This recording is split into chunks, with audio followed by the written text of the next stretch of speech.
aprendiendo. Vamos a hablar hoy sobre el contexto. Ese es el tema de hoy. Vamos a hablar sobre el contexto. Entonces, vamos a ver un video que nos va a ayudar un poquito ahí sobre el tema. Voy a compartirlo, espero se escuche bien. Has escuchado, la acción sucedió en algún lado, y ese lugar se llama contexto. Y ya que hemos estado aprendiendo cómo leer las narrativas bíblicas, hablemos de cómo funciona el contexto en la Biblia. Los contextos son una herramienta crucialmente importante en las manos de los autores bíblicos. ¿En serio? Sí, piénsalo así. Cuando empiezas una historia, todo es nuevo.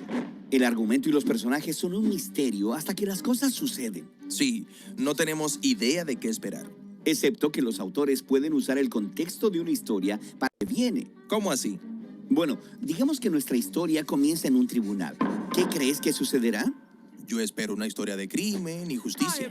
Sí, o ¿qué hay del contexto de una casa oscura, vieja y destartalada? Oh, algo terrorífico está a punto de suceder. Exacto.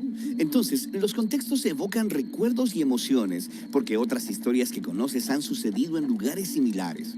Los autores saben esto y pueden usar los contextos para generar expectativas de lo que podría suceder en la historia. Y un buen autor es creativo con sus contextos y arruinará tus expectativas para hacer una declaración. ¿Esto sucede en la Biblia? Por todos lados. Por ejemplo, piensa en el contexto de Egipto en la Biblia. Sí, un gran imperio del Oriente Medio en el Nilo. Claro. Ahora, piensa en la primera historia bíblica en la que alguien llega a Egipto. Se trata de Abraham. Dios lo llama a un viaje por fe hacia una nueva tierra y le promete que le dará una gran familia. Así que él va, pero llega durante una hambruna. Ahora, ¿confiará en Dios y permanecerá en la tierra prometida o dejará esa tierra y buscará comida por sí mismo? Sí, Abraham se va y baja a Egipto. Y ahí en Egipto las cosas se ponen mal muy rápido. Abraham niega que Sara es su esposa para salvar su pellejo y luego Faraón trata de casarse con ella. Ok, primera impresión de Egipto. No es un lugar muy bueno para ir de visita. Pero luego Dios los rescata. Él azota a Egipto con plagas, así que el faraón se rinde y envía lejos a Abraham con muchas riquezas. Entonces, ¿qué aprendemos acerca de Egipto como contexto en esta historia? Es el lugar en el que las personas terminan por tomar decisiones estúpidas, pero también es el lugar a donde Dios viene y rescata a su pueblo. Sí, y la siguiente gran historia en Egipto sigue el mismo patrón. Los bisnietos de Abraham toman un montón de decisiones estúpidas que eventualmente los llevan a Egipto debido a otra hambruna. Hacia Egipto. Oh, oh. Y pasan las generaciones y la familia termina como esclava en Egipto. ¿Qué crees que sucederá? Dios enviará plagas y salvará a su pueblo. Es como si lo hubieras visto venir. Después de que los israelitas regresan a la tierra prometida, Dios les dice que nunca regresen a Egipto por ninguna razón. Es un lugar de problemas y opresión. Así que, cuando los personajes bíblicos del futuro vayan a Egipto, ¿se supone que debo estremecerme? Sí. Como Salomón en la cúspide de su riqueza y poder, se casó con la hija del rey de Egipto y empezó a mandar israelitas para allá para importar sementales egipcios. Y luego, una generación después, la alianza sale mal. Egipto vuelve a oprimir a Israel. Así que los contextos bíblicos traen consigo todos estos recuerdos de las historias previas para crear expectativa. Sí, es un recurso literario brillante para infundir significado en las historias. Ahora, los autores bíblicos son brillantes. Pueden hacer crecer tus expectativas, pero también arruinarlas de manera creativa. ¿Cómo? Egipto es el ejemplo perfecto. En el Evangelio de Mateo, cuando Jesús nace, su familia huye a Egipto. Oh, entonces, ¿esto es un problema? Pensarías que es así, pero pon atención. En lugar de que Egipto sea un lugar malo, es un lugar de seguridad. Porque, ¿de quién están huyendo? Del rey Herodes, quien se está comportando exactamente como lo hizo el faraón, pero gobierna Jerusalén y no Egipto. Así que Mateo está arruinando mis expectativas al mostrarme cómo Jerusalén se ha vuelto Egipto. Exactamente. Puedes encontrar esta clase de patrones en muchos contextos bíblicos diferentes. Babilonia, Moab, el desierto, Belén y la lista continúa. Es una lista larga. Y se pone aún más larga, porque a veces el contexto no es solo un lugar en el mapa, es una clase de situación, pero funciona de la misma manera que los contextos. Por ejemplo, cuando las personas se mueven hacia el este, espera problemas. Adán y Eva fueron desterrados hacia el este y luego Caín vaga hacia el este. Las personas se mueven hacia el este para construir Babilonia. Todas estas narrativas son diseñadas para apuntar hacia adelante, cuando los israelitas como pueblo serán exiliados hacia el este en Babilonia. Genial. Lo que nos lleva a otro tipo de contexto en la narrativa bíblica, y es el tiempo o la duración de los eventos. Los periodos de tiempo de 40 frecuentemente se asocian con historias donde se prueba la fidelidad de las personas. Noé en el arca durante 40 días y 40 noches, y luego se baja y se emborracha. Los israelitas se impacientan al esperar a Moisés 40 días en el monte Sinaí, así que hacen un becerro de oro. O después de que los espías israelitas investigan la tierra durante 40 días, el pueblo se rebela, así que tienen que vagar por el desierto durante 40 años. Pero luego tenemos la historia de Jesús, quien fue probado en el desierto 40 días, y él revierte la expectativa. Él supera la prueba. Exactamente. A través de toda la Biblia, los lugares, situaciones y periodos de tiempo se llenan de significado, evocan recuerdos y desarrollan expectativas. Y los autores del Nuevo Testamento reutilizan todos estos contextos para mostrar cómo es Jesús, quien lleva nuestro mundo desde el jardín, saliendo de Egipto, por el desierto y hacia la nueva creación.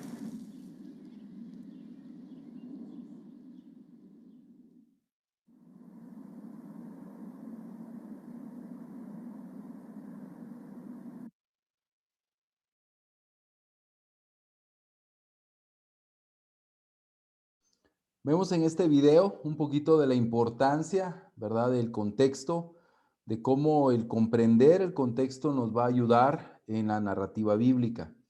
Algo que, como modo de introducción, poder entender un poquito, hermanos, es que al final la Biblia fue escrita por hombres, ¿verdad? Y eso a veces nos trae un poquito de conflicto, ¿no? Porque Dios no limitó, ¿verdad? Cuando se estudia la bibliología, Dios no limitó la personalidad, el conocimiento, el estilo del escritor. No hizo una acción donde esa persona se convirtió como en un robot, ¿verdad? Para escribir exactamente las palabras y los eventos como Dios se los comunicaba, sino fue un trabajo en equipo y la personalidad, ¿verdad? El conocimiento, la formación y el contexto son parte importante de la narrativa. Entonces, cuando nosotros vemos esto, nos ayuda a entender con otros ojos y también cómo Dios escogió a los hombres para poder escribir ciertas áreas y con ciertas formaciones. Pero hoy vamos a hablar sobre el contexto. En la interpretación bíblica hay básicamente cuatro áreas, ¿verdad? Una es el contexto, que es lo que hoy vamos a ver, la observación, qué dice el texto, o qué me dice el texto, y la interpretación, y finalmente la aplicación. Pero hoy vamos a situarnos en esta área del contexto, que es muy importante para poder dar una correcta interpretación. Entonces, en materia vamos a lo que es el contexto. La palabra contexto está compuesta de dos vocablos de latín, con, que es con, ¿verdad? Y textus, que es tejido, ¿verdad? Entonces es con tejido, es una parte como no una tela como nosotros las vemos que parecieran planas, sino más bien una tela como de nuestras trajes típicos de nuestros lugares, ¿no? Que es obvio que hay un tejido que se entrelaza uno con el otro para poder formar, en este caso, un tejido hermoso, ¿verdad? Entonces, ese es el origen de la palabra. La idea original del contexto es se trata del ambiente dentro del cual el texto está entretejido. Entonces, vemos nuestros textos bíblicos y esos textos bíblicos están dentro de un ambiente, ¿verdad? Están dentro de un contexto, de una historia, de un lugar, de un lenguaje, todo eso. Entonces, la idea del contexto es ese ambiente en el cual el texto está entretejido. Y normalmente vemos dos áreas importantes que son el contexto histórico y el contexto literario, ¿verdad? el contexto histórico y el contexto literario. El contexto histórico se refiere al ambiente del autor y su audiencia, su mundo. De eso se trata, cómo ellos vivían, cómo era su audiencia, cómo era el lugar, toda esa área cultural, geográfica y social en la cual se desenvuelve el autor. Entonces es muy importante. Número dos, es el contexto no explicado en el texto, o sea, no está escrito, dentro del cual el texto está entretejido. Ese contexto no siempre se ve con claridad dentro del texto. O sea, el autor, como está escribiendo a personas de su tiempo, no toma un momento para explicar, ¿sí? Para comprender lo que pasa es que aquí así eran las cosas, este era el gobierno, así eran las ciudades, estos eran los caminos, así era la agricultura en este tiempo. Él no explica absolutamente nada porque no era para él necesario, ¿verdad? Porque está escribiendo a personas normalmente de su tiempo. Entonces es la tarea de nosotros, ¿verdad? De venir y descubrir el contexto no explicado en el texto. Eso es muy importante. Esta dimensión incluye varias cosas, cuatro principales. Uno, el idioma, ¿verdad? El conocimiento del idioma. Es muy importante y gracias a Dios,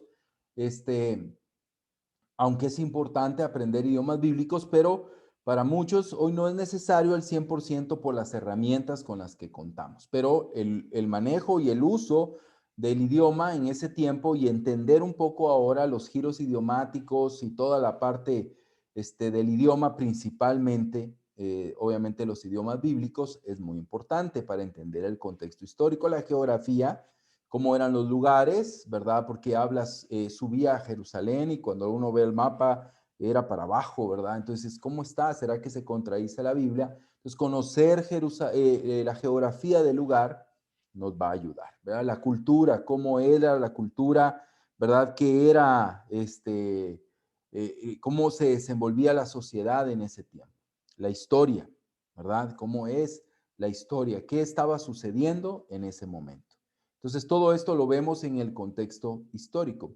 El contexto literario se refiere al ambiente literario dentro del cual el texto está entretejido. Aquí ya vamos a la Biblia, al texto, ¿sí? Esta dimensión incluye tres contextos.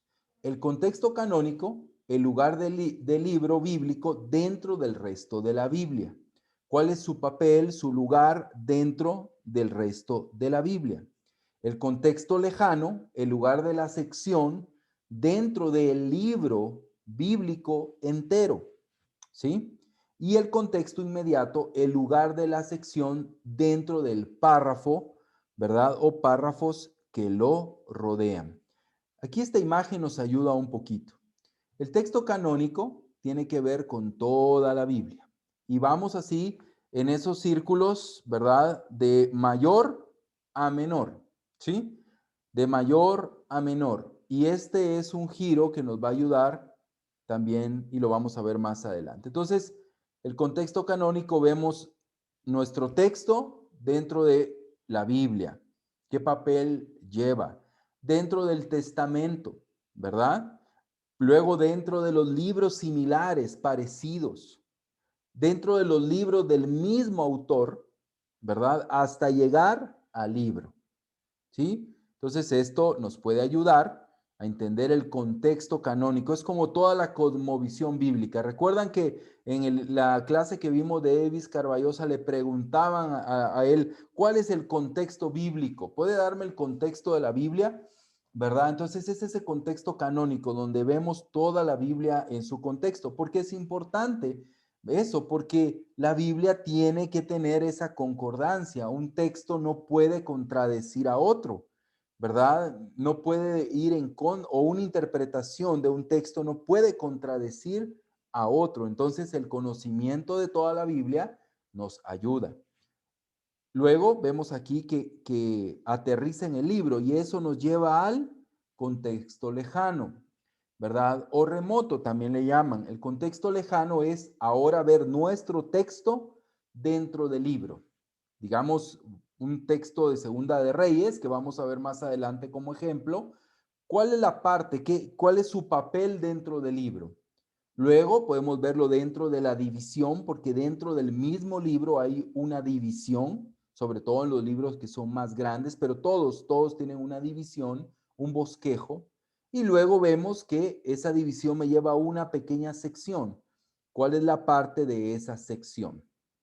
Y bueno, ya vamos a la sección, ya es el contexto inmediato, ¿sí? La sección donde está mi texto. Puedo ver ahora el párrafo, puedo ver la oración, puedo ver si hay alguna cláusula dentro de la oración, o alguna frase o alguna palabra. Entonces, si se dan cuenta, el estudio del contexto literario, ya vamos de mayor a menor, ¿sí? Vamos abarcando así hasta ir cerrando, cerrando, cerrando, cerrando, cerrando y llegar, si es posible, hasta una palabra que puede ser vital y clave en el estudio del texto. Entonces vemos acá el contexto histórico y el contexto literario. ¿Ok? Un texto sin su contexto es un pretexto, ¿verdad? Perdón ahí por mi perrito. Entonces, un texto sin su contexto es un pretexto, ¿verdad? Hay personas que pueden usar o usan el texto sin ver su contexto, sin estudiar su contexto. Vemos el ejemplo que nos dieron, que vimos en la clase de Evis Carballosa, ¿verdad? Vemos el ejemplo de ¿qué? De los testigos de Jehová. ¿Recuerdan cómo ellos usaban un texto sin ver el contexto? Entonces era el pretexto de ellos para crear, como vemos ahí, una herejía. Un ejemplo del poder del contexto. De tal palo, tal astilla. ¿Sí? Creo que para todos nosotros latinoamericanos es muy claro hoy en día eh, refrán, ¿verdad? De tal palo, tal astilla. No hay ningún problema con él. Pero, ¿será que lo entienden los europeos? ¿O será que nuestro país dentro de 100 años lo entendería? Para nosotros, ¿qué significa esto en nuestro contexto? Que el hijo se parece a su papá, ¿verdad? Que el hijo se parece a su papá, ¿no? De tal palo, tal astilla, ¿no? Entonces ahí vemos que hay una herencia de actitudes, sean buenas o malas, ¿verdad? Entonces, eh, es un ejemplo del contexto. Nosotros usamos frases como esta y aún pueden variar de país a país, pero el entender el contexto es muy importante, ¿verdad? Es muy importante para poder entender lo que se está diciendo. Y nosotros cuando vemos la Biblia vamos a encontrar situaciones donde al final puede llevarnos a una mala interpretación. Un ejemplo, los proverbios, ¿sí? Dice la Biblia en alguno de los proverbios que no muevas los linderos que han dejado los ancianos, ¿verdad? Y yo he escuchado interpretaciones sobre esa escritura diciendo, mira, hay que seguir las enseñanzas de los ancianos, hay que seguir las direcciones, la herencia, el carácter que tenían nuestros ancestros. Y para nada está hablando de eso. Podrías entenderse o interpretarse así, pero es erróneo. Lo que está diciendo es no robes, porque los linderos son las divisiones de un terreno con otro. Y el anciano hizo la división y dijo, esto es para vos y esto es para tu hermano. Entonces, si yo voy en la noche y corro el lindero para mi terreno, para abrir mi terreno, yo le estoy robando a mi hermano. Entonces, ¿qué está diciendo? No robes, ¿sí? No robes. Entonces, el entender lo que ellos decían, ¿no? ¿Verdad? O harás que dice, ayuda a tu enemigo para que tenga ceniza sobre su cabeza, ¿no? Entonces, ¿qué tiene que ver eso? ¿Verdad? O carbones encendidos en su cabeza. ¿Qué significa eso? Para nosotros es como una tortura, pero para ellos era para que se avergüence, porque alguien cuando estaba avergonzado de algo, estaba humillado de algo, se echaban ceniza en la cabeza, ¿no? Era una muestra de humillación. Entonces, el entender el contexto nos ayuda a dar una correcta interpretación. ¿Ok? ¿Alguna duda hasta aquí donde vamos? No, ¿Sí? No, ¿No? Este, ¿Sí, Carlos? sí, ¿en qué parte encaja entonces también el tipo de libro que es? Porque muy diferente una carta a una poesía, Ujú, a un lenguaje apocalíptico. Es que hay un tema, oyendo a Davis, él dice que la Biblia hay que entenderla literalmente, pero no sé si fue que él no se expresó bien, pero casualmente la hermenéutica es eso, no podemos identificarla literalmente porque hay cosas como esas. Por ejemplo, si uno va al Salmo 51, David ujú, dice, soy malo desde el seno de mi madre, ujú, y eso no va totalmente en contra de lo que Jesús enseña. claro. Y después, no me quites tu Santo Espíritu. En la Biblia Ujú, no hay una parte donde diga que perdemos el Espíritu una vez Dios nos lo da. Entonces, parecieran contradicciones, pero la única manera de entender es que David está escribiendo de una forma poética, ¿no? Una forma exagerada por la forma en que escribió el Salmo. Entonces, ahí donde te digo que yo creo que no se puede ir tan literal y lo que está hablando el contexto, ¿en qué parte del contexto entra el tipo de lectura que estamos haciendo, el tipo de libro? ujú. Sí, entra en el contexto literario. La próxima clase, la otra semana, que nos va a apoyar Eduardo Caballeros, va a ser sobre los géneros literarios, ¿verdad? Entonces, dentro del contexto literario, ahí es donde va a entrar, ¿verdad? Donde va a entrar el estudio del género literario. Y dentro de aún del género literario, los modos literarios, ¿verdad? Porque hay hipérboles, ¿verdad? Símiles, Ujú. ¿verdad? Todo eso, ¿no? ¿Verdad? Y que debe de interpretarse correctamente. Sí, tal vez Evis, no se explicó la mejor manera, pero era más entenderla en sus términos literarios, ¿verdad? Porque definitivamente existen eh, esas situaciones. Es como en el texto original, que la Reina Valera lo traduce correctamente, dice Jesús, odia a tu padre y a tu madre, ¿verdad? Entonces, o aborrécelos, ¿verdad? Ya nuestras versiones lo traducen como ama más a Jesús. El que no me ama más que su padre, ya se ve más suave, ¿no? Pero es parte de el género literario. Pero ahí va a ser en el contexto literario donde tenemos que encontrar esa, cómo se va cerrando esos círculos, ¿verdad? Pero gracias por la pregunta, Carlos, muy buena. El análisis del contexto, dice, se entiende en el estudio del contexto que es preferible empezar por el contexto más distanciado del texto y poco a poco acercarnos al mismo, ¿verdad? Lo que vimos en los círculos, ¿verdad?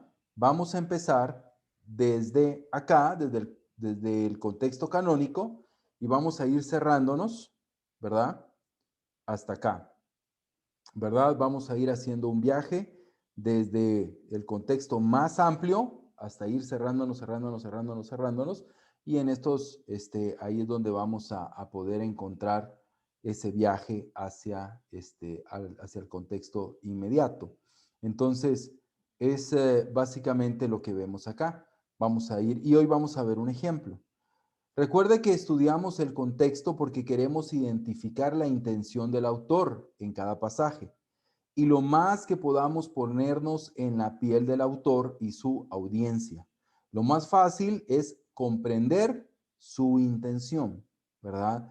El comprender esa intención, ese propósito, esa razón, y vamos a verlo cómo lo vamos a lograr, es muy importante, ¿verdad? Y gracias a Dios tenemos herramientas para hacerlo, pero cada día hay nuevos descubrimientos. Un ejemplo, en el griego hace 50 años, hace 20 años, digámoslo así, hay una clave muy importante para los estudiosos del griego, ¿verdad? Y son los modos verbales. Un ejemplo, el imperativo, ¿verdad? En modo indicativo significa una orden. Entonces, era como una regla matemática, ¿ok? Y luego dice, el imperativo en modo subjuntivo significa como un ruego con autoridad, un ejemplo. Entonces, eso es muy importante porque nos enseña por los estudios de los que estudian griego cómo podemos identificar los verbos. Pero últimamente han habido nuevos estudios sobre la fuerza ilocutiva. Y la fuerza ilocutiva significa esto, su intención. No siempre se aplica la regla de imperativo, indicativo, orden, sino hay que entender también la fuerza ilocutiva. Entonces, esto siguen no hay, esto es lo increíble de la hermenéutica. Vamos a encontrar que hay nuevos descubrimientos, nuevas maneras de entender sobre todo los idiomas, descubrimientos arqueológicos y cosas que van a ir ayudándonos a redefinir o entender mejor, ¿verdad? El texto bíblico. Yo creo, hermanos, que es importantísimo entender esto para poder crecer en nuestra devoción a Dios, en nuestro conocimiento de la palabra y en nuestra interpretación.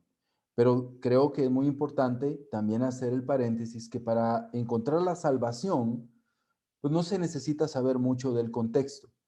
Para encontrar una transformación en nuestra vida, pues muchos de nosotros la hicimos sin saber nada de esto. Y fue correcto. El texto bíblico tiene la suficiencia para salvación, pero todos estos elementos nos ayudan en lo que viene después en nuestra vida cristiana para poder seguir aprendiendo, identificando mejor, ayudándonos mejor, haciendo una mejor iglesia. Entonces es un trabajo que debemos seguir haciendo. Porque hay personas que dicen, ¿para qué esto? Si yo ya soy salvo, ¿qué me importa a mí el contexto? ¿Verdad? Pero como estamos haciendo iglesia, estamos tratando de ayudarnos mejor en situaciones específicas, tratando de interpretar mejor y tratando también de debatir falsas doctrinas, necesitamos seguir aprendiendo de estas cosas. Etapas. La primera etapa, para poder verlo del contexto, la primera es leer o conocer el libro donde está el pasaje. ¿Sí? Algunas personas creen que obviamente necesitamos una lectura constante del mismo libro, ¿verdad? Y estar leyendo, conocerlo, entenderlo. Y sé que en los años lo hemos leído, pero es muy importante leer y conocer el libro, leer y conocer el libro. Eso es la primera etapa. Si yo voy a interpretar un pasaje de Primera de Corintios, yo tengo que leer Primera de Corintios, tengo que conocer todo el libro, tengo que leer todo el libro, todos los capítulos, los 16 capítulos, tengo que estarlos leyendo, tengo que estarlos entendiendo, comprendiendo, tratando de ver de qué se trata todo el libro, porque no puedo solamente con la sección o el versículo, ¿verdad? Necesito entender el libro. Sé que con la experiencia uno ya puede entender, ya sabe de qué se trata, ¿no? Pero es muy importante leer o conocer el libro. Es muy, muy importante. Para no traer suposiciones del hombre al texto, es necesario leer bien y conocer el texto. Hay que estarlo leyendo, hay que estarlo leyendo, hay que estarlo leyendo. Y es muy importante ese trabajo, ¿verdad? Leerlo, cada libro, por eso la Biblia está en libros, ¿verdad? Por eso la Biblia, como vimos la semana pasada, es una colección de libros. Entonces, sé que es más difícil si vas a predicar un pasaje de Isaías, ¿no?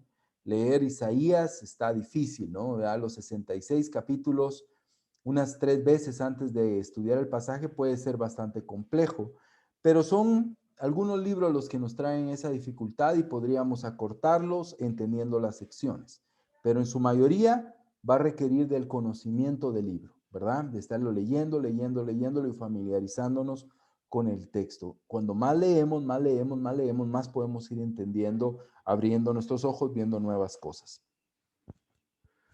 Etapas también es indagar en recursos disponibles, ¿verdad? Hay recursos disponibles que nos pueden ayudar muchísimo. Yo creo que estos 4 para mí son muy importantes. Aquí se me olvidó uno, perdón, ¿verdad? Y es un léxico, ¿verdad?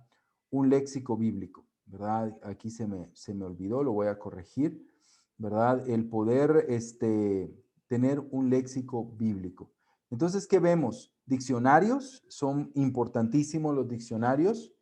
Un atlas, ¿verdad? Los mapas son muy importantes, nos pueden ayudar a comprender mejor un texto, ¿verdad? Y maravillarnos también de ciertas cosas. Manuales. Existen unos manuales bíblicos que son introducciones a los libros. Nos dan los bosquejos, los propósitos, la introducción de cada uno de los libros. Son muy importantes y nos ayudan mucho para poder hacer ese análisis del contexto. Biblias de estudio, hay muy buenas Biblias de estudio que nos pueden ayudar también más que todo en las introducciones, los bosquejos, las divisiones de los textos, nos pueden ayudar, y los léxicos, ¿verdad? Los léxicos nos traducen las palabras, pero no una traducción literal como ágape amor, sino ágape un amor sacrificial, un ejemplo. Nos explica, nos da una pequeña explicación de lo que significa la palabra. Y hay de todo tipo de léxicos, hay algunos que son muy profundos y muy engorrosos, digámoslo así, y otros pues que van más al grano y también nos ayudan, y hay otros que no se necesita saber nada de griego, pero que nos ayuda a entender por lo menos algunas palabras que son muy necesarias, ¿no? Los manuales son importantes, los diccionarios, también los libros de historia, ¿verdad? Son muy importantes, nos ayudan a entender. Y por último, tal vez los comentarios, ¿verdad? Tal vez es lo último que yo trato de primero hacer mi estudio y llegar a la conclusión, ¿verdad? De algo, y ya que lo hice, consultar manuales, digo, comentarios. ¿Para qué? Porque si lo vengo y ya me ha pasado, lo primero que hago es consultar un comentario, me quedo con normalmente con esa interpretación, ¿verdad? Como que me condiciona. Entonces nos ayuda mucho el entender manuales. Y hay otras técnicas, ¿verdad? Que tal vez los vamos a ver más adelante cuando hagamos las reglas de interpretación, ¿verdad? Que vamos a ir aprendiendo de otros recursos que nos pueden ir ayudando a crecer en esto. Entonces estas dos etapas son preliminares, ¿verdad? La lectura y indagar en recursos disponibles. Vamos a tener una clase más adelante donde vamos a dedicarnos solamente a ver recursos disponibles, ¿no? Vamos a hablar de cómo usarlos, ¿verdad? De qué se trata, y vamos a profundizar más en el uso de recursos. Entonces no vamos a ahorita indagar más en eso. Entonces estas dos son las etapas preliminares. Ahora ya vamos a ver esta etapa que es el contexto histórico, ¿verdad? ¿Cómo poder identificar el contexto histórico? Lo vamos a hacer a través de preguntas. Sí, métodos de estudio bíblico y también el método científico nos enseña de que para poder analizar algo hay que hacer preguntas, ¿sí? Las preguntas son vitales para poder profundizar a través de las respuestas. Entonces, contexto histórico, ¿quién escribió el libro? ¿Verdad? ¿Quién lo escribió? Es una pregunta importante. A veces lo sabemos, a veces no lo sabemos, ¿verdad? En su mayoría sí, pero saber quién lo escribió. ¿A quién escribe? También es muy importante. No es lo mismo, ¿verdad? Alguien que escribe a gentiles, alguien que escribe a judíos, ¿verdad? No es lo mismo. A veces el que escribe a gentiles, ¿verdad? Explica un poco más, como en el caso de Mateo, aunque eh, pareciera a letra muerta que es un evangelio a judíos por todas las referencias que hay, pero Mateo viene y explica muchísimas cosas, ¿verdad? Explica muchísimas cosas. Entonces, ¿para qué? Para que la audiencia gentil también pueda entender. Entonces, escribe ya una iglesia más judío-gentil. Entonces, es importante tratar de indagar a quién está escribiendo, ¿verdad? A quién dirige la carta. ¿Cuándo se escribió? También es importante. Eso nos puede ayudar a poder entender los eventos, ¿verdad? Las situaciones, qué estaba pasando, ¿verdad? Y eso nos lleva a la siguiente pregunta. ¿Cuándo ocurren los eventos que él está describiendo? ¿Son eventos que él está viviendo? ¿Está haciendo una narrativa de eventos pasados? ¿Verdad? Entonces, es importante esas preguntas. ¿Dónde se encuentra el autor y su audiencia? ¿Verdad? Porque un ejemplo, Pablo puede estar escribiendo a los colosenses, pero él no está en Colosas, ¿verdad? ¿Dónde está Pablo? Bueno, Pablo está en Roma, está preso, ¿o dónde está? Entonces, entender dónde se encuentra el autor y dónde se encuentra su audiencia nos ayuda, ¿verdad? Nos ayuda a poder comprender y entender la situación. ¿Qué movió al autor a escribir? Bueno, la respuesta obvia pareciera, pues es Dios, es el Espíritu Santo el que lo movió a escribir. Sí y no. Obviamente sí, el Espíritu Santo está detrás de todo eso, pero hay una motivación por la cual está escribiendo. Un ejemplo, Pablo escribe, la carta a los filipenses porque él está agradeciendo una ayuda económica que él recibe de esa iglesia, de Filipos. Entonces, ¿qué movió a Pablo a escribir? La gratitud por la ofrenda recibida, ¿verdad? Él escribe la carta a los Gálatas. ¿Qué movió a Pablo a escribir la carta a los Gálatas? Bueno, estaban siendo afectados por los judaizantes. Hay un móvil detrás de la escritura, a excepción obviamente de los libros proféticos, que es directamente Dios que está diciéndole al escritor, el Señor dice, escribe por favor, ¿verdad? Entonces, pero más en las epístolas, los libros históricos, narrativos, y también hay algo que en los salmos se llama el Sitzi Leven, que significa, y a veces no se puede identificar, pero cuando se logra identificar, es importante, es la condición en la cual estaba el salmista, ¿verdad? Entonces, ¿qué movió al salmista a escribir? Estaba en persecución, había caído en pecado, como el ejemplo que acaba de dar Carlos, ¿verdad? Entonces, ¿qué movió al autor? Es muy importante para poder comprender el contexto histórico. ¿Qué rodea el escrito, qué rodea al escritor del libro? Ejemplo, ¿qué situaciones políticas existían en la época? ¿Cuál era la situación económica en la época? ¿Cuál era las cosas, el evento religioso en la época? ¿Verdad? Un ejemplo, estaba leyendo un libro sobre historia de la iglesia y el escritor del libro da un ejemplo de la iglesia en Jerusalén. La iglesia más pobre de todas las iglesias eh, bíblicas que conocemos en el libro de los Hechos, la iglesia más pobre era la iglesia de Jerusalén. Y él da una explicación de la razón por qué. Hay razones políticas, hay razones económicas, pero también hay razones eh, prontas del libro que nos muestra que el escritor, el historiador dice, un ejemplo, que la situación que ellos hicieron en Hechos capítulo 4 de vender todo y darlo a los pobres, esa decisión terminó llevando a la iglesia a ser una iglesia pobre, ¿verdad? Porque ya no hubieron recursos para poder seguir produciendo. Por eso ese modelo no se vuelve a replicar en ninguna iglesia bíblica. Entonces él hace todo el argumento político, económico y religioso de por qué la iglesia en Jerusalén era una iglesia pobre, ¿verdad? Entonces, todos esos libros nos ayudan a poder entender. No es bíblico, obviamente, pero tiene un poco de lógica. Tú dices, sí, me suena, ¿no? Tiene un poco de lógica.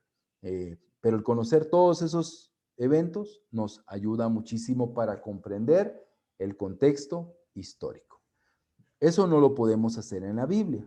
Como ya vimos, es lo que no está escrito. Entonces tenemos que ir a esas fuentes, como las que acabamos de ver, para descubrir todo esto, ¿verdad? Algunos, obviamente, quién escribió el libro, todo eso, sí lo podemos descubrir, pero lo de los eventos, el lugar, cómo era, tenemos que buscar en otros recursos. Y hoy estamos en una época de mucha bendición, donde podemos, si somos hábiles y pedimos consejo, encontrar recursos que nos pueden ayudar. Preguntas a contestar. Contextos judicial. ¿Cómo era el contexto judicial? ¿Verdad? ¿Cómo era el contexto de la agricultura en ese tiempo? ¿No? Si el texto menciona algo sobre la agricultura. Arquitectura. ¿Cómo era la arquitectura en ese tiempo? Doméstico. ¿Cómo vivían? ¿Cómo era la situación en las casas? ¿Verdad? La situación en el hogar, cómo vivían, geográfico, cómo era la ciudad, había frío, había calor, estaba arriba, estaba abajo, era un istmo, era un puerto, era una ciudad o era urbano, o una ciudad urbana o era rural, cómo era, ¿verdad? Nos ayuda a comprender esto. Militar, ¿verdad? Si el contexto militar era un lugar donde estaba una base romana, ¿verdad? Era una ciudad netamente romana, como Corinto, no sabemos. Social, ¿verdad? No lo sabemos, pero si vamos a las fuentes, lo podemos descubrir y entender un poquito. Tal vez por eso Pablo aconseja esto, por eso Pablo dice esto, ¿no? Entonces, entender esto nos ayuda. Estas preguntas a contestar nos pueden arrojar ideas y que nos ayudan a comprender lo que está pasando y lo que está sucediendo. Ok, ¿alguna duda o algún comentario hasta acá?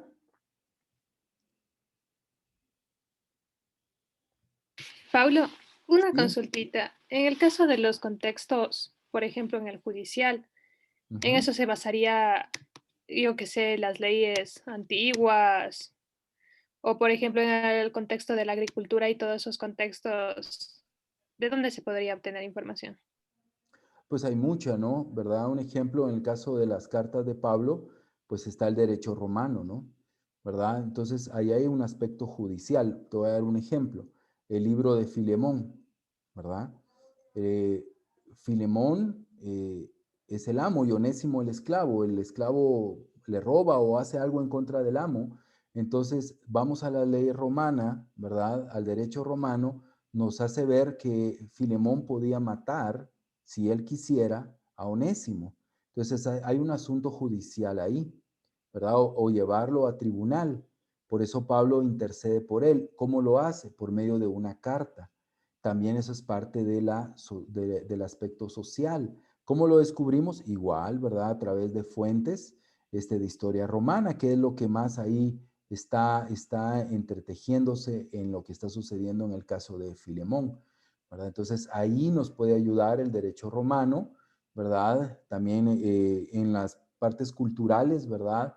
El poder entender el contexto cultural, ¿verdad? De lo que era una sociedad grecorromana, ¿verdad? No sé si algunos de ustedes estuvieron en el estudio de Corintios, ¿verdad? Y aprendemos en el ámbito social y judicial el uso del velo, cuál era el que tenía, ¿verdad? Y que es tan distinto a lo que tienen las iglesias evangélicas, algunas iglesias evangélicas hoy en día. Entonces hay muchas fuentes, ¿verdad? Hay muchas fuentes y también hay fuentes ya, digámoslo así, cristianas, donde te llevan a esas citas, ¿verdad? Citan a esas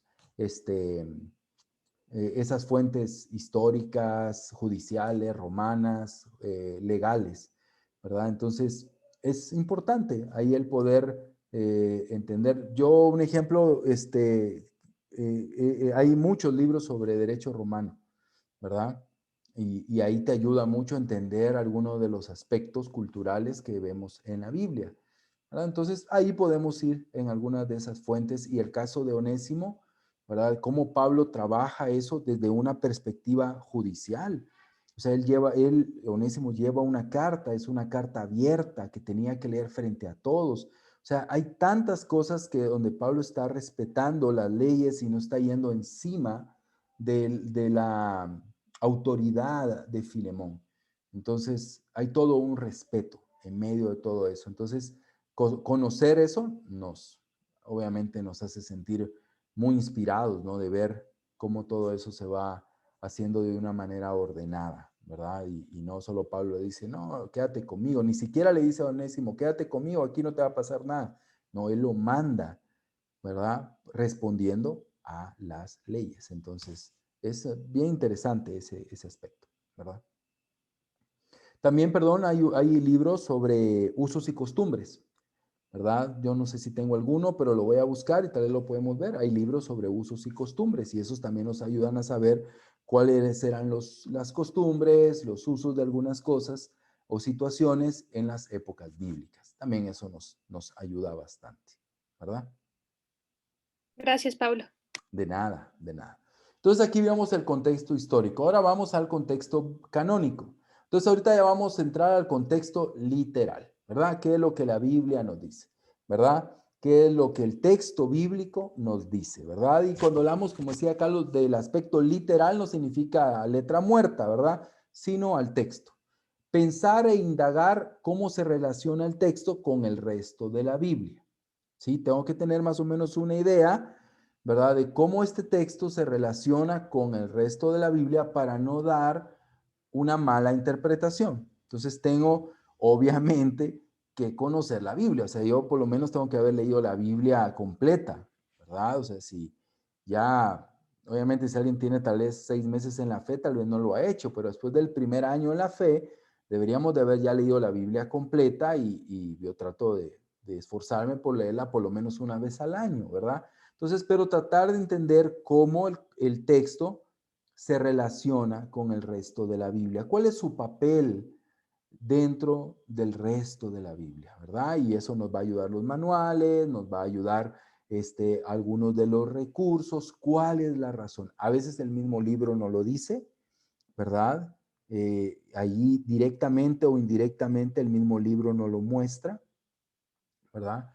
Entonces, pero ahí puedo entender cuál es el papel del libro en el resto, ¿verdad? O sea, un libro tan pequeño como Ruth tiene un papel trascendental para entender de dónde viene David, ¿verdad? Un libro tan pequeño que ni menciona a Dios como Esther tiene un papel en el resto de la Biblia para poder entender pues la festividad que nace a raíz de los eventos ahí con Esther y el rey Azuero. Y así el papel que tiene Isaías, profético e histórico, es muy importante. Entonces, ahí podemos ver esos propósitos en general que responden al resto, ¿verdad? Del contexto canónico, ¿verdad? Como alguien dice, no puedo yo interpretar Apocalipsis sin consultar los textos proféticos. Entonces, Apocalipsis está totalmente entrelazado con Daniel y los libros proféticos. Entonces, hay una interrelación en todo el texto bíblico. Entonces, es muy importante indagar, entender y pensar que una interpretación no debe de socavar y manchar o opacar o oscurecer otro texto. Entonces, tengo que tener ese pensamiento como muy general, ¿verdad? De la palabra de Dios. Ahora veamos el contexto lejano. Aquí ya vamos al libro. Digamos que Segunda de Reyes, ¿verdad? Yo voy a usarlo más adelante. ¿Cuál es el propósito del libro? ¿Cuál propósito tiene el libro de Segunda de Reyes? ¿Cuál es la estructura del libro? El libro está dividido en bosquejos. ¿Cuál es su estructura? La mayoría de libros tienen una estructura bien definida. Hay libros un poco complejos como Santiago, un ejemplo que a veces pareciera que no sigue una línea de pensamiento ordenada, pero aún el libro de Santiago responde a un bosquejo, ¿verdad?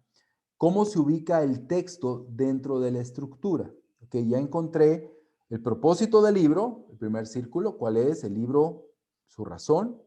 Ok, el libro tiene una estructura, digamos, Efesios. Son 6 capítulos. Capítulo del 1 al 3, doctrina. Capítulo del 4 al 6, práctica. ¿Sí? En general así es. Sí, el libro de Efesios. Ok, mi texto es Efesios 4. Ok, entonces, ¿dónde se ubica mi texto?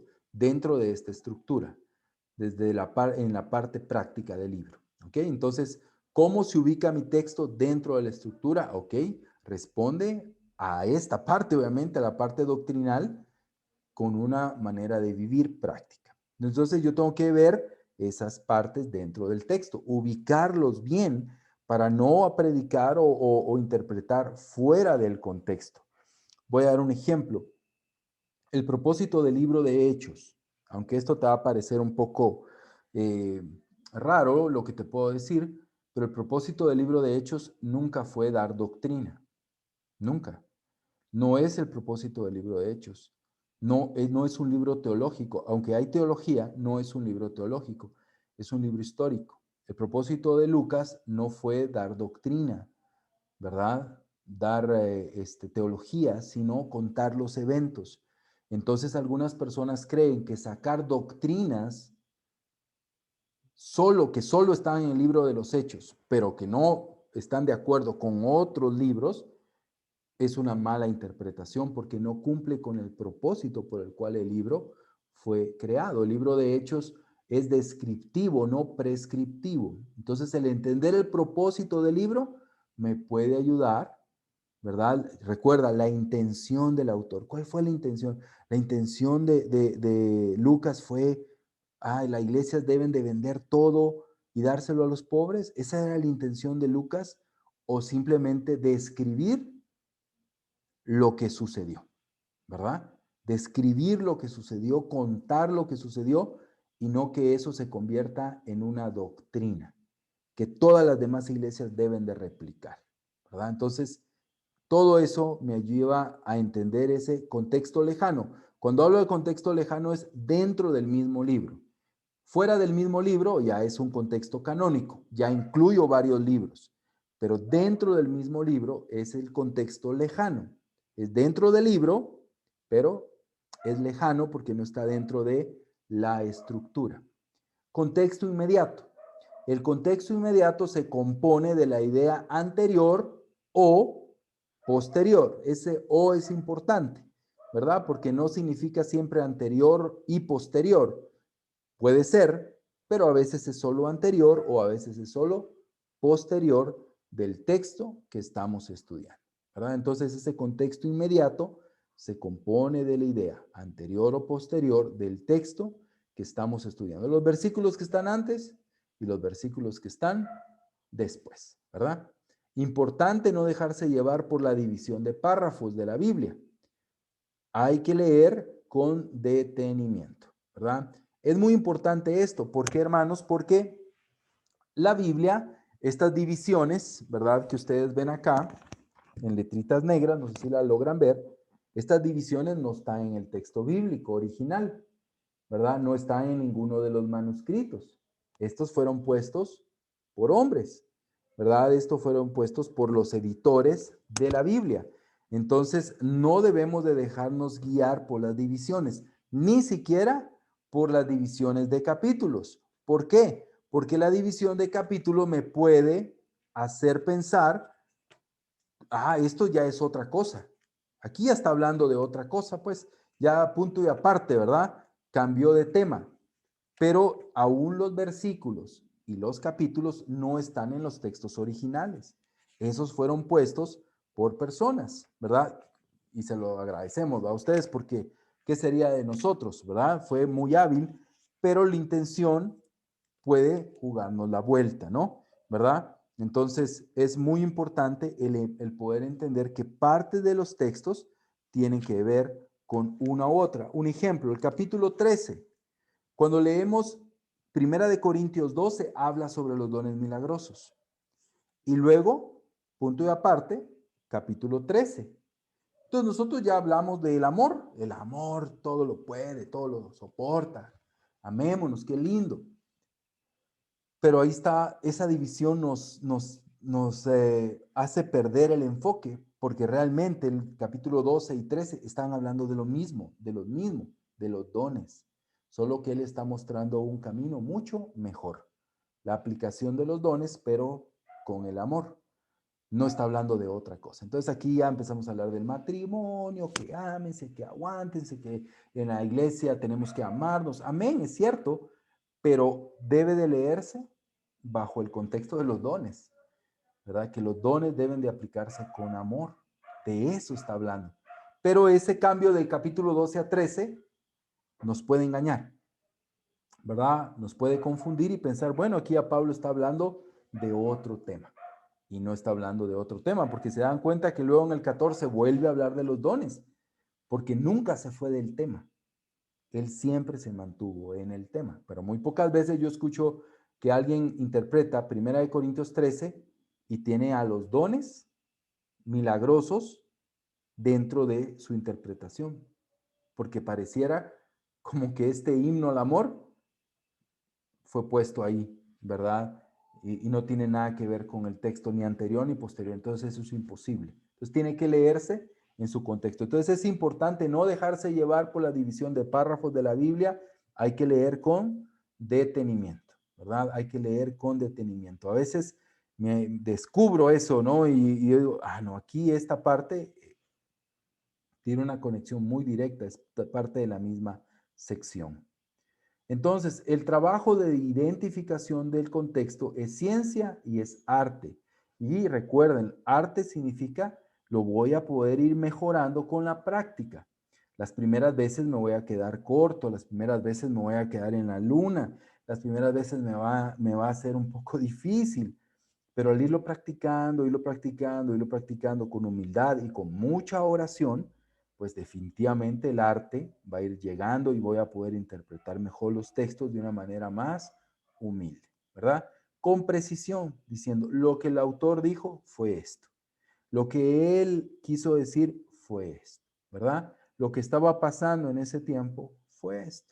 Entonces, esa identificación es muy importante. Vamos a ver un ejemplo para terminar. Segunda de Reyes 22, del 1 al 7. Dice, Josías tenía 8 años cuando ascendió al trono y reinó en Jerusalén 31 años. Su madre era Jeridá, hija de Adaías, oriundo de Boscat. Josías hizo lo que agrada al Señor, pues en todo siguió el buen ejemplo de su antepasado David.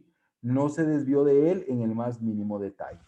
En el año 18 de su reinado, el rey Josías mandó a su cronista Safán, hijo de Asalías y nieto de Mesulán, que fuera al templo del Señor. Le dijo, preséntate ante el sumo sacerdote Gilquías y encárgale que recoja el dinero que el pueblo ha llevado al templo del Señor y ha entregado a los porteros. Ordena que ahora se le entregue el dinero a los que supervisan la restauración del templo del Señor para pagarles a los trabajadores que lo están reparando, que lo paguen a los carpinteros, a los maestros de obra y a los albañiles, y que compren madera y piedra de cantería para restaurar el templo. Pero no les pidas cuentas a los que están encargados de pagar, pues ellos proceden con toda honradez. Ok, vemos estos 7 versículos muy resumidos de Josías, aunque lo extiende en los siguientes versículos. Pero solo veamos esto. Contexto histórico. Obviamente yo ya hice mi trabajo, ¿no? Yo ya fui a las fuentes, yo ya investigué en algunos diccionarios. Entonces, ¿qué es lo que descubrí? Durante su gobierno, el poder mundial pasó de Asiria al liderazgo de Babilonia, ¿sí? Nínive, capital de Asiria, fue destruida en el 612 a.C.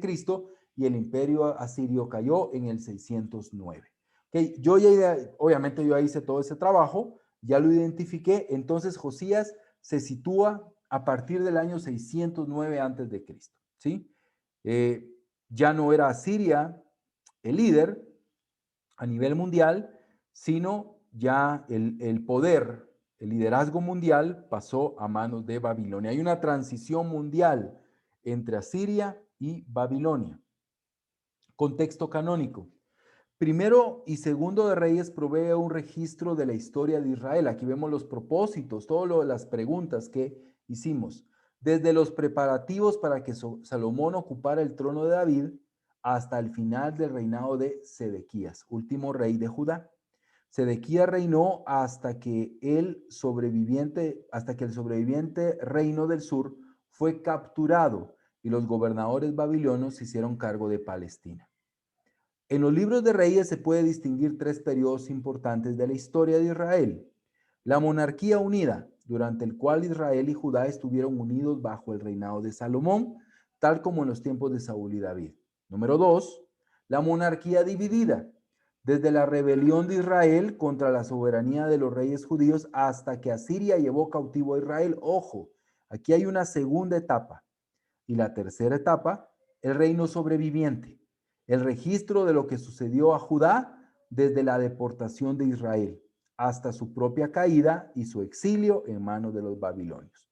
Primero y 2 de Reyes no se dividieron como están por una división natural en la narración. Esto antes era un solo libro, ¿verdad? Y luego se dividió en 2, sino porque el rollo que los contenía necesitaba dividirse en 2 partes para poderlos manipular con mayor facilidad. El resultado fue 2 libros de casi igual tamaño, ¿verdad? Entonces, aquí esto es lo que descubrí en su papel dentro de la Biblia, el registro histórico de Israel, desde Salomón hasta la caída de Babilonia, hasta la caída a manos de Babilonia.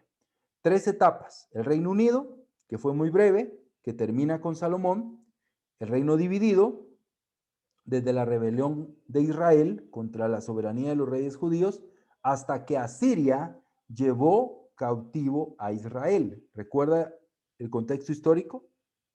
Antes del 612, Asiria llegó y se llevó al reino del norte, a las 10 tribus, y destruyó el reino del norte. ¿Ok? Entonces, tercera parte del libro, aquí vemos que hay un bosquejo, claro. El reino sobreviviente, el registro de lo que sucedió a Judá desde la deportación de Israel, ¿verdad? Reinos del norte, hasta su propia caída y su exilio a mano de los babilonios. Entonces, mi pasaje, que es este, está situado en esta etapa, ¿sí? En esta etapa, en la última etapa del reino de Israel. Contexto lejano, ¿cuál es el propósito del libro? Los libros 1 y 2 de Reyes fueron escritos para registrar la historia, pero más importante aún, se escribieron para ilustrar las lecciones que enseña la historia. ¿Okay? Ese es el propósito del libro. ¿Cuál es la estructura del libro? ¿Verdad? Ya es Segunda de Reyes. Historia final del reino dividido, del capítulo 1 al 17. Historia del reino sobreviviente, del 18 al 25. ¿Ok? Mi texto, que es 22, ¿en dónde se sitúa? Se sitúa en la segunda parte, en la historia del reino sobreviviente. ¿Ok? Aquí veo yo claramente, ¿verdad? Claramente en qué parte está. ¿Ok? Entonces ya decir Israel, digamos que yo predico, es que Israel ya no existía. Aquí es donde solo está los judíos, Judá, ¿verdad? Y Benjamín. Entonces aquí vemos la historia del reino dividido. Entonces este es mi contexto lejano dentro del libro, ¿verdad? ¿Qué vemos acá? ¿Cómo se ubica el texto dentro de la estructura? Reinado, aquí vemos las divisiones. ¿Sí? Aquí vemos 9 reinos. Reinado del justo Ezequías, reinado de malvado de Manasés, de Amón, el reinado justo de Josías, son mis capítulos. Aquí empieza en el 22, la sección que yo escogí, y aquí vemos el resto de los reinos, de los 5 reinos malvados, ¿hasta qué? Hasta el 9, Judá bajo el gobierno de Babilonia. 4 reinos y la caída de Judá. Entonces vemos que aquí Josías se sitúa, pero solo al ver esto, yo puedo interpretar muchas cosas que vamos a ver al final, ¿sí? Pero ver el bosquejo me ayuda, ¿verdad? Si yo solo me voy al texto, le resto, pero ya al hacer todo este estudio me ayuda. Contexto inmediato. Ahora veo, ya voy al libro, a mi sección. Mi sección es el capítulo 22 del 1 al 7. ¿Cuál va a ser el contexto inmediato para poder entender mejor la situación de Josías? Voy a leer el Segunda de Reyes 21, del 1 al 3 y del 20 al 22. Manasés hizo lo que ofende al Señor, pues practicaba las repugnantes ceremonias de las naciones que el Señor había expulsado delante de los israelitas. Reconstruyó los altares paganos que su padre Ezequías había destruido. Además erigió otros altares en honor de Baal e hizo una imagen de la diosa Aserá, como lo habían hecho Acab, rey de Israel. Se postró ante todos los astros del cielo y los adoró. El abuelo de Josías fue un gran idólatra, ¿verdad? Un gran idólatra. Él tuvo un hijo llamado Amón, que es el papá de Josías. Amón hizo lo que ofende al Señor como lo había hecho su padre Manasés. En todo siguió el mal ejemplo de su padre, adorando e inclinándose ante los ídolos que éste había adorado. Así que abandonó al Señor, Dios de sus antepasados, y no anduvo en el camino del Señor. ¿Ok? Ese es mi contexto inmediato al leer esta parte que es anterior, el capítulo anterior a mi texto, ¿ok? Yo ya puedo entender un poco mejor la historia. Entonces aquí ya hice todo mi trabajo. Mi contexto histórico, mi contexto canónico, mi contexto lejano y mi contexto inmediato. ¿Ok? Entonces, ¿qué aprendemos del contexto? Esto es lo que yo aprendí. El reino del norte, las 10 tribus, habían sido destruidas y dispersadas, ¿verdad? Luego se les llama las 10 tribus perdidas de Israel, ¿verdad? Ellos nunca regresan, jamás vuelven como pueblo, como grupo, como tribus, nunca regresaron a habitar. Como individuos, sí, pero no como tribus. Perdieron su tierra y esa tierra era después Samaria. Josías es parte de la tribu de Judá, ¿sí? Que sigue sobreviviendo, ¿verdad? Ellos siguen sobreviviendo. Asiria solo se llevó a las 10 tribus y estas tribus de Judá se quedan todavía sobreviviendo. Josías fue hijo de un malvado hombre y nieto de uno de los más terribles reyes que existió, ¿sí? Entonces Josías no tenía una buena herencia. Josías no podía aprender nada de su padre, de su abuelo, porque su padre y su abuelo eran terribles reyes, ¿verdad? Idólatras, perversos. El tiempo en el que reinó Josías, cuando él comenzó su reinado, fue un tiempo de destrucción, pobreza espiritual y ritual. Pero el versículo 2 da un resumen de su reinado. ¿Sí? Aquí el versículo 2, el escritor o los escritores de Reyes, da un resumen. Dice, Josías hizo lo que agrada al Señor, pues en todo siguió el buen ejemplo de su antepasado David. No se desvió de él en el más mínimo detalle. Josías, hubieron 4 grandes reformadores después de Salomón. Fue Asá, Josafat, Ezequías y Josías, ¿verdad? Y él fue el último gran reformador. Si regresamos al bosquejo, ¿te das cuenta? Después de él fue una espiral descendente, a pique, hasta la destrucción total. Entonces, ok, ahora yo entiendo mejor la situación. Entiendo qué estaba pasando en el tiempo de Josías y valoro los siguientes versículos. Valoro los siguientes versículos de lo que leí porque cuando vemos el texto, el versículo 3 al versículo 7, vemos que el templo está en funciones, que el templo se está restaurando.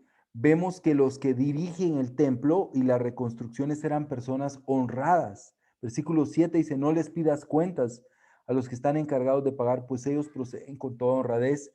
¿Te das cuenta de dónde venía lo que él heredó? O sea, terrible, totalmente terrible lo que él heredó.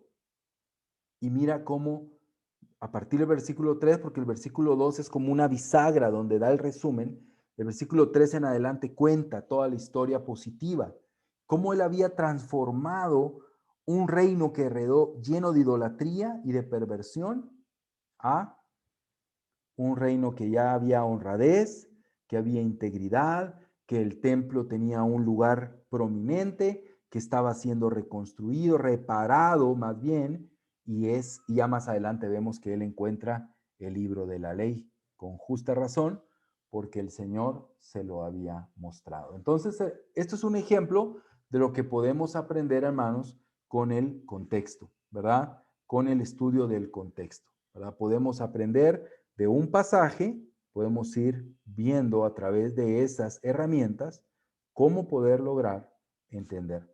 Y eso obviamente no nos lo da Wikipedia ni Google. A veces esa es nuestra primera opción, pero necesitamos ir a esos recursos para poder ver todo. Entonces, ¿qué hace esto? Te hace respetar a este hombre. O sea, este hombre se quedó huérfano. Él a los 8 años empezó a reinar. Y tú ves todo lo que Dios hizo a través de él, ¿verdad? Valoras de lo que él recibió a lo que él entregó, es un gran reformador, ¿verdad? Entonces, eso es lo que les quería compartir hoy del contexto. Creo que es bastante información, pero esperamos ahí que al repasarlo, esto nos pueda ayudar y nos pueda permitir, ¿verdad? Seguir ahí aprendiendo. Espero que haya sido de utilidad.